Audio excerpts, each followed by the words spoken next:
It's hard for me to describe the feelings, the emotions of this evening.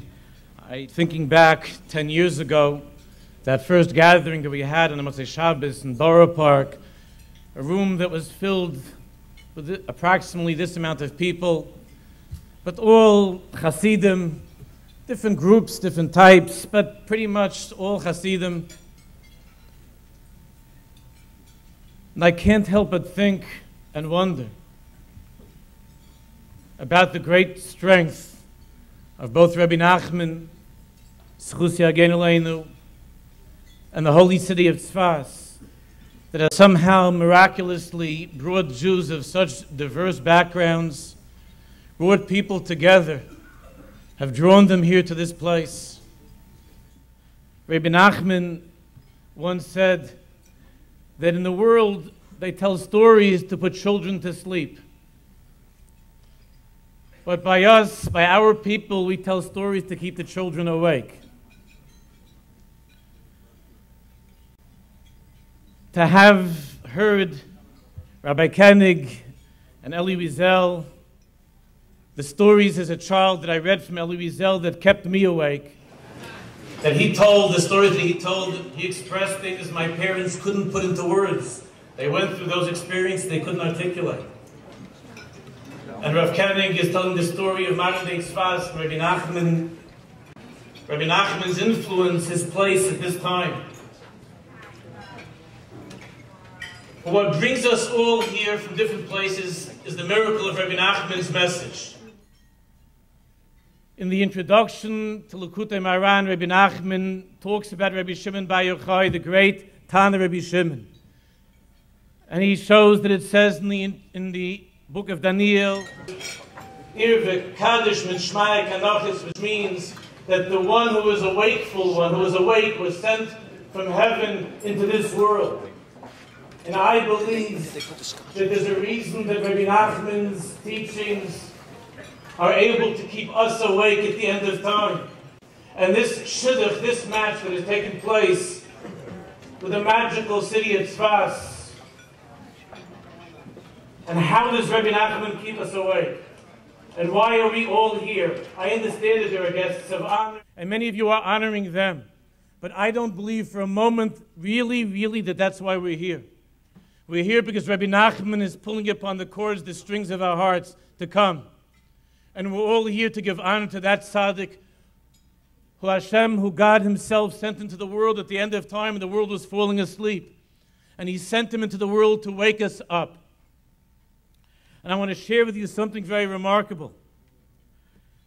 You're going to be reading a story from Rabbi Nachman in his teaching in the Torah Samech Hey, Vayom HaBoaz Al Rus. So Rabbi Nachman tells about the mysterious field. And in this field, Rabbi Nachman says there are growing wondrous trees and plants. And that's where the holy neshamas of our people are growing. V'eish kama v'kama neshamas arumais Shem noim v'nodim mechutz lasada. And there are many souls that are bare, that are naked, who are wandering and can't find their way into the field. Umamtinim umitzapim al tikun. And they're waiting and they're longing for someone to come along and to bring them repair, to repair their souls. Sheyuchlu loshu v'lichneis al makamim, that should be able to return to their place. And who is that person that has the power to do that? So the Rabbi Nachman says over here, there's a Baal Hasada, the master of the field. And what's amazing is that this master of the field has wondrous eyes. And he says that the times that the eyes of the master of the field are me'irin einei Baal Hasada, v'yechayin liyos tzayfen v'royin b'mokim shetzarech. That with his eyes he's able to see great visions of what? Beyond the gates of that mysterious field, those souls that are wandering and waiting for a tikkun are waiting for someone to bring them back.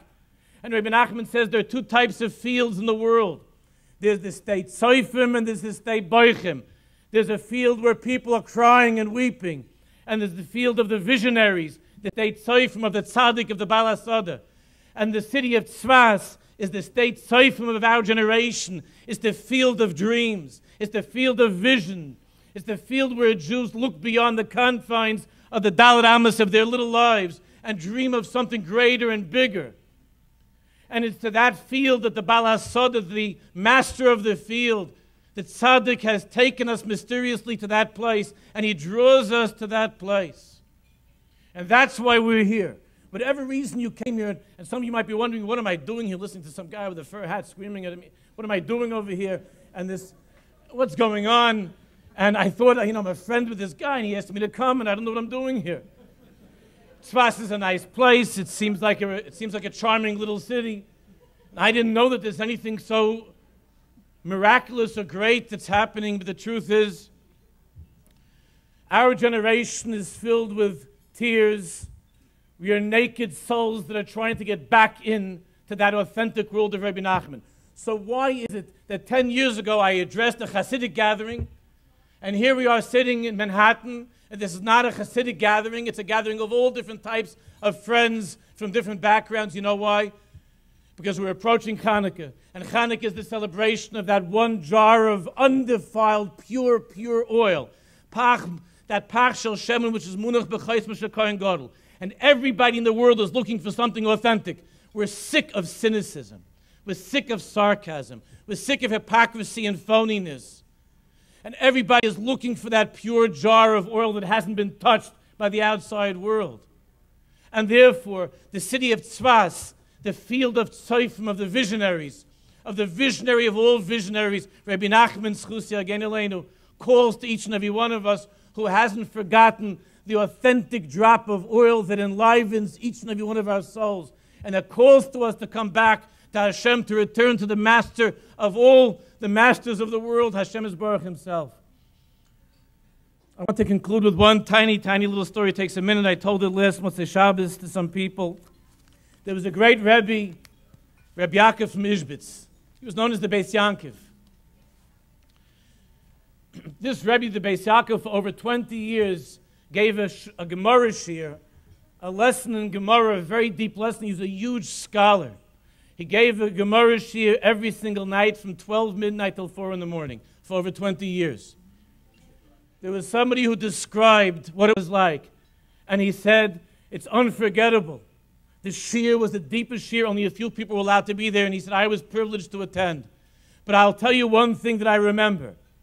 I don't remember all of the lessons, but I remember that at exactly 12 o'clock, the Rebbe would walk in. He had one shamus on one side. There was one person walking with him holding the Gemara, and there was another person holding a candle. That when the shir was over, he gave a kiss to the Gemara. And that kiss, I remember, and that is the kiss that keeps me alive and pushes me on despite all my difficulties to be a Jew.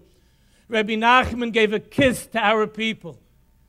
Those who haven't learned, those who haven't heard, learn and listen and hear. And then you'll understand that the second you walk into Tsfat, you'll feel the embrace of his love. You'll feel that kiss of the Beis Yaakov that he gave the Gemara that can't be described in words. It's beyond words. Hashem Yisborach should help each and every person who contributes to Nachal Noveya. Nachal means a river. It means lahadlik ner Chanukah. It means nafshenu chiksel Hashem. The soul of a Jew is filled with a yearning for God. That's why we're here. We yearn for God. We yearn for His people. We yearn for His holy city of Tsfat. And we yearn to connect once again to that jar of oil that's inside each and every one of us. May Hashem bless everybody coming. May we all be zeicha, not just to talk about Tsfat and to see films of Tsfat, but to go together with all of our dear friends and all of our chaveim together to reconquer the land and bring our people back to the holy city of Tsfat and to Yerushalayim. Begul Hashem v'amitis b'meher b'yameinu amen.